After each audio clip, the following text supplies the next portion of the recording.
Bonjour, c'est Gilles sur boursicoté.com. Voici l'analyse technique Forex et matières premières pour cette journée du mercredi 6 janvier 2016. Et donc sur la paire de devises euro-dollar, nous sommes actuellement sur une phase de stabilisation. Nous avons ici constaté une rupture du niveau des 1,0808 sur la séance d'hier. Les cours sont venus ici tester ce retracement des 61,8% de Fibonacci, 1,0729 et se stabilisent autour de cette zone. Donc pour l'instant cette zone agit toujours comme support, mais on sent bien ici qu'il y a une certaine fragilité et que la dynamique ici reste fortement baissière. Tant que les cours ne remontent pas au-dessus de cette zone des 1,0808, on reste dans un flux baissier. La moyenne mobile 20 exponentielle ici est toujours bien sous sa moyenne mobile arithmétique.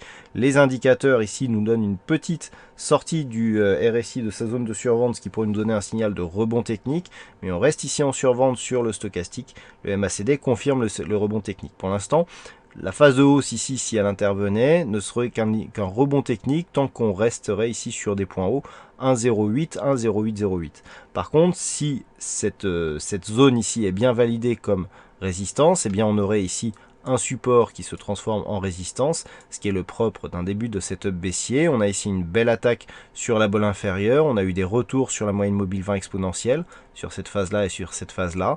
Donc pour l'instant, la dynamique est fortement baissière. Il faudrait vraiment repasser bien au-delà de la zone des 1,0808 pour inverser cette tendance. Et en ce qui concerne la paire de devises dollar-yen, eh bien on a bien le retracement total qui est en train de s'effectuer, puisqu'après ici une phase de hausse assez dynamique, on s'est stabilisé entre le point haut et le 23,6, et puis on a cassé pour venir finalement sur le 38,2, puis sur la zone 50,61,8, et en début de semaine, on a cassé ce retracement des 61,8, ce qui nous donnait un objectif de retracement total.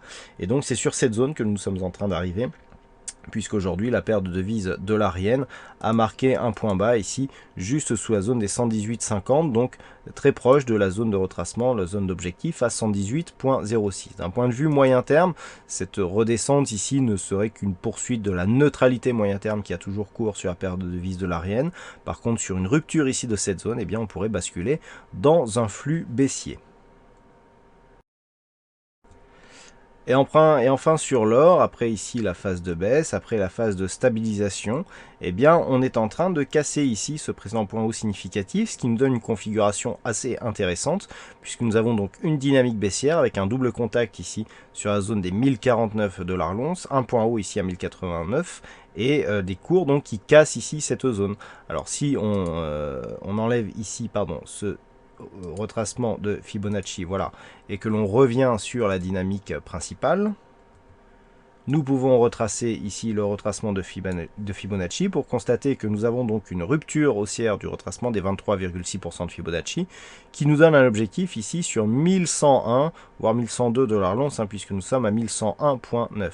Alors ce retracement des 38,2 est relativement proche d'une zone majeure des 1099 $ l'once, donc nul doute que sur cette accélération haussière, ce sera cet objectif qu'il faudra viser pour atteindre donc pour jouer la dynamique haussière de l'or. Mais cela ne remet pas du tout en cause le fond de la dynamique de la tendance moyen terme, puisque nous sommes ici sur une tendance baissière depuis maintenant quelques mois, et qu'il faudrait beaucoup plus pour réimpulser un mouvement haussier moyen terme, d'autant plus qu'ici sur le retracement des 38,2, on reste sur une dominance de la dynamique moyen terme baissière. Il faudrait donc aller bien au-delà pour valider un retournement de tendance.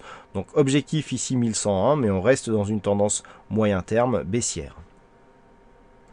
Voilà ce que nous pouvons dire sur cette analyse technique Forex et matières premières. Passez une bonne soirée, bonne chance dans le prochain trade. On se retrouve dès demain pour d'autres analyses techniques sur le site boursicoté.com. Bonsoir à tous.